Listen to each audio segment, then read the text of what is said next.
Good morning my to family. কেমন আছেন আপনারা সবাই?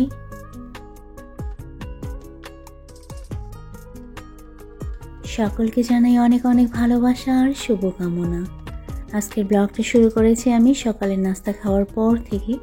তো বাজার থেকে ডিম নিয়ে এসেছে, ডিমগুলো আমি কিছুক্ষণের জন্য ভালো করে ভিজিয়ে রেখেছিলাম, তারপরে ধুয়ে এখন এভাবে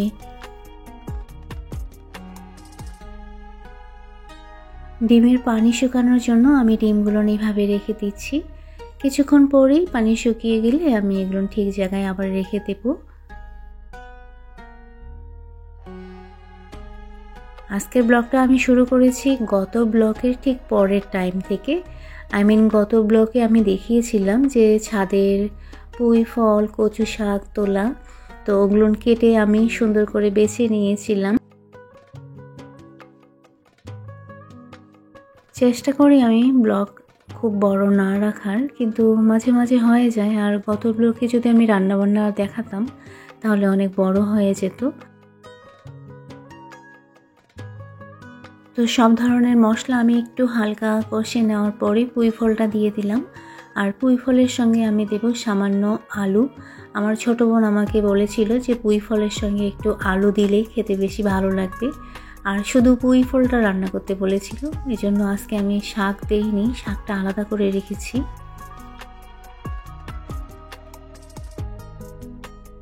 আজকে আমাদের নিরামিষ ডে, আজকে যা যা রান্না হবে সবই নিরামিষ।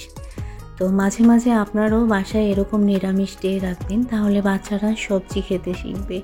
তাহলে আমি দেখেছি আমার বাচ্চারা যখন আমিষ থাকে তখন সবজিটা নিতে চায় না, কিন্তু যখন আমি টেবিলে শুধুমাত্র সবজির আইটেমগুলো নিয়ে রাখি তখন তো তারা সবজি খেতে বাধ্য। তো এইভাবে আপনারাও চেষ্টা করবেন বাসায় সপ্তাহে অন্তত 2 দিন নিরামিষ ডে রাখার।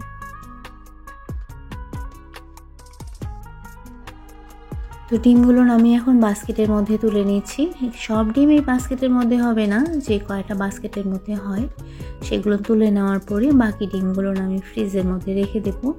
আর এখন যেহেতু শীতকাল, বাইরে ডিম রাখলে নষ্ট হবে না, যার কারণে এইভাবে বাস্কেটের মধ্যে আমি কিছুটা ডিম রেখে দিই। আর তো ডিমের এই বাস্কেটটা আমার খুব পছন্দ, শুধু আমার পছন্দ না, এ পর্যন্ত আমার ইউটিউব ফ্যামিলি যারা যারা এই বাস্কেটটা দেখেছে সবাই কমেন্ট করে বলেছে অনেক সুন্দর। আসলে এটা অনেক সুন্দর। আর এটা আমি আবারও বলে দিচ্ছি, এটা আমি নিয়েছি অ্যামাজন থেকে।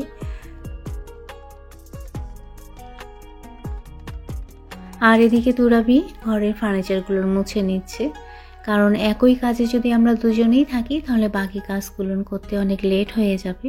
যেহেতু আমরা নিজেরাই বাড়ির সব কাজ করে থাকি, যার কারণে যেদিন তুরাবি থাকে ওকে আমি কাজ বলে দিই কোনগুলো ওকে করতে লাগবে।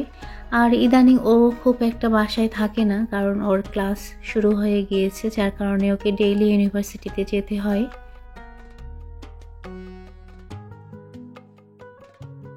তো গতকাল রাতে এই পেয়ারা নিয়ে এসেছে, আমার পেয়ারা খেতে ইচ্ছে করেছিল। আর বড়ই তো আমি বেশ কিছুদিন ধরে বলতেছি যে আমি বড়ই খাবো। আসলে ঠান্ডার জন্য আমার বড় ইচ্ছাকৃতভাবে বড়ই নিয়ে আসেনি, আর আমাকে বলতো যে বড়ই বাজারে ওঠেনি।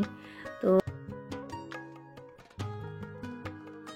যখনই আমি নাসিমা আপুর ব্লগ দেখতাম আর বড়ইয়ের গাছে বড়ই পাড়া দেখতাম, আমার জিভের মধ্যে একদম জল চলে আসতো। তো বরাবরের মতোই আমি সেদিন নাসিমা আপুর ব্লগে কমেন্ট দিচ্ছিলাম। তো কমেন্টে আমি লিখেছিলাম যে আপু আমাদের এখানে বড়ই উঠেইনি, আমার বরকে আমি বড়ই নিয়ে আসতে বলেছি, কিন্তু সে বলতেছে বাজারে নাকি বড়ই পাওয়া যায় না।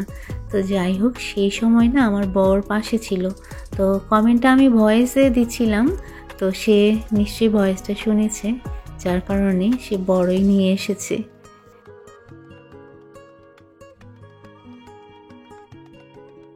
আর এদিকে আমি কচু শাকটা কেটে নিচ্ছি। কচু শাক যদিও খুব একটা বেশি না, তারপরও গাছের কচু শাক তো গাছের জিনিসে দেখবেন যে একটু হলেও ওটা অনেক বেশি হয়ে যায়। সত্যি বলছি, এটা আমি কয়েকবার খেয়াল করেছি, অল্প জিনিসেই না রান্না করার পরে অনেক বেশি হয়ে যায়। আর আমাদের ছাদের গাছের কচু শাকটা খেতে কিন্তু বেশ মজার। তো এদিকে আমার পুঁই ফলটাও রান্না হয়ে গিয়েছে, আর কালারটাও অনেক সুন্দর হয়েছে। তো আমার মেয়ে খেয়ে বলল যে মা অনেক মজা। আসলে আমি তো খাওয়ার পরেই ভয়েস দিচ্ছি, অনেক মজা হয়েছিল। পুঁই শাকের তরকারি, তারপরে পুঁই ফলের তরকারি। তো আমি সেম কড়াইয়ের মধ্যে ওই যে পুঁই শাক ছিল যেটা মানে পাতাটা, সেই পাতাটা একটু আলু দিয়ে সেম কড়াইয়ের মধ্যে তুলে দিলাম, আর এটা হাতে মেখে আমি বসিয়ে দিয়েছি।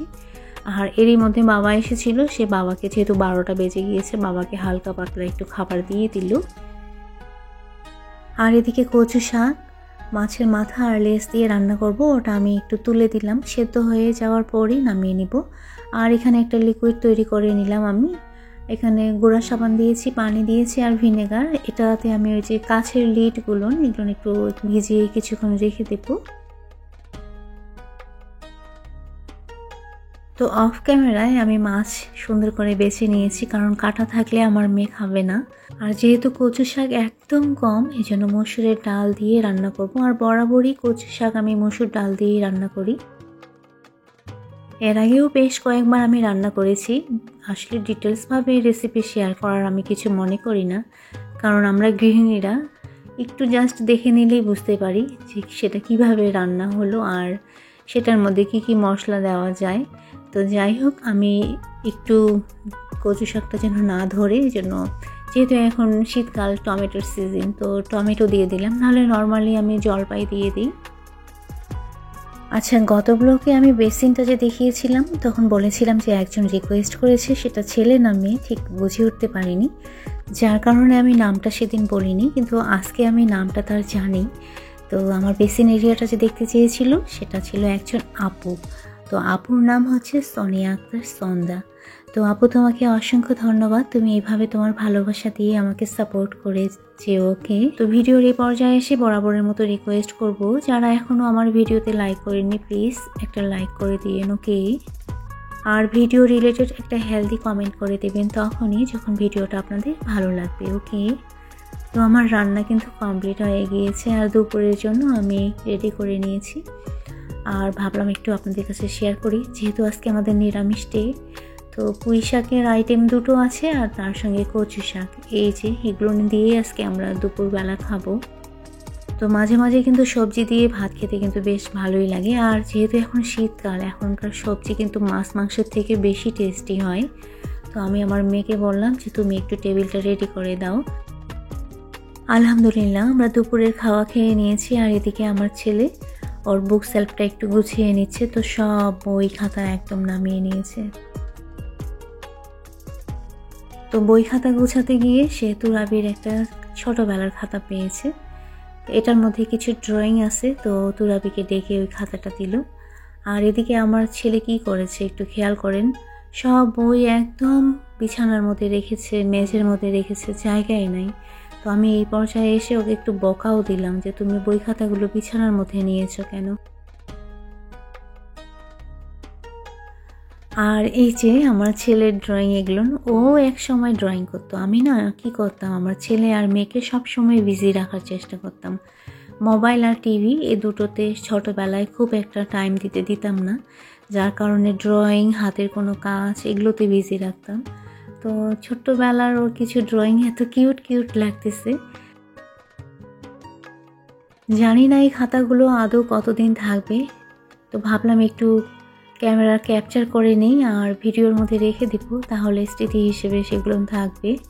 আচ্ছা, এই পর্যায়ে এসে আরেকবার রিকোয়েস্ট করব, যারা আজকে ফার্স্ট টাইম আমার চ্যানেলটা ভিজিট করেছেন, আজকের ব্লগটা যদি আপনাদের একটু পরিমাণ ভালো লেগে থাকে তাহলে লাইক আর কমেন্ট তো করবেন।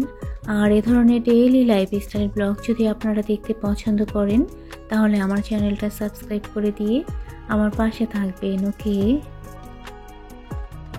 2020 সালের ড্রয়িং খাতা এটা, আমার ছেলে তখন পড়তো ক্লাস 5-এ। এখন আমার মেয়ে বলতেছে আচ্ছা আমার ড্রয়িংগুলো কবেকার করা, তো ও দেখে দিল যে মা দেখো এটা 2019 সালের আর 2020 সালের। তো আমার মেয়ে বলতেছে যে এখন আমি কেন ড্রয়িং করি না মা, আমি বললাম তুমি সেটা জানো। তো আসলে যেই সময় আমার মেয়ে ড্রয়িং করতো ওই সময় তার হাতে মোবাইল ছিল না, তো নিজেকে বিজি রাখার জন্য ও ড্রয়িং করতো আর টুকটাক হাতের কাজ করতো। তো আমার ছেলে আমাকে এটা দিল যে মা দেখো তুমি যখন ট্রিটমেন্টে ছিলে তখন আমি এটা আর্ট করেছিলাম। তো মাশাআল্লাহ অনেক সুন্দর হয়েছে। আর আমার ছেলের কিন্তু বই এখনও স্কুল থেকে দেয়নি, জানি না আদৌ বই অন্যান্য স্কুলে দিয়েছে কিনা, কিন্তু আমার ছেলের স্কুলে এখনও বই দেয়নি। ও আবার কিছু বই অন্যজনের কাছে ম্যানেজ করেছে, তো সেই বইগুলো সে আলাদা করে নিচ্ছে।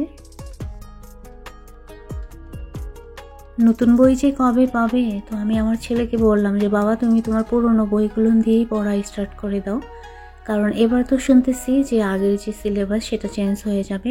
ওই যে আমার মেয়ে যখন পড়তো সেই সময়ের পড়া আবার শুরু হবে। তো তুর্যকে আমি বললাম যে বাবা তুমি লেট করো না, একদিক দিয়ে তো ভালো, তুমি বই যেহেতু ম্যানেজ করেছো তুমি কিছুটা হলেও পড়া আগে আগে করে নিতে পারবে। তো এখন চলে এসেছি একদম সন্ধ্যার পরে। তো সন্ধ্যার নাস্তার জন্য আমি একটু স্যুপ রান্না করে নিয়েছি, ভেজিটেবল স্যুপ, তার সঙ্গে ডিম দিয়েছি। তো ঠান্ডার দিনে কিন্তু স্যুপটা খেতে বেশি ভালো লাগে। তো আজকে আমি আমার বরকে জিজ্ঞেস করেছিলাম যে সন্ধ্যার নাস্তায় কী খাবা, তো ও নিজেই বলেছে যে স্যুপ। আসলে বাবা না স্যুপ খেতে বেশি পছন্দ করে, তো সবার কথা চিন্তা করেই স্যুপ রান্না করে নেওয়া হলো। তো স্যুপ নিয়ে আমি চলে যাচ্ছি টেবিলে। আজকের ব্লগটা এই পর্যন্ত। সবাই ভালো থাকবেন, সুস্থ থাকবেন আর নিরাপদে থাকবেন। ওকে।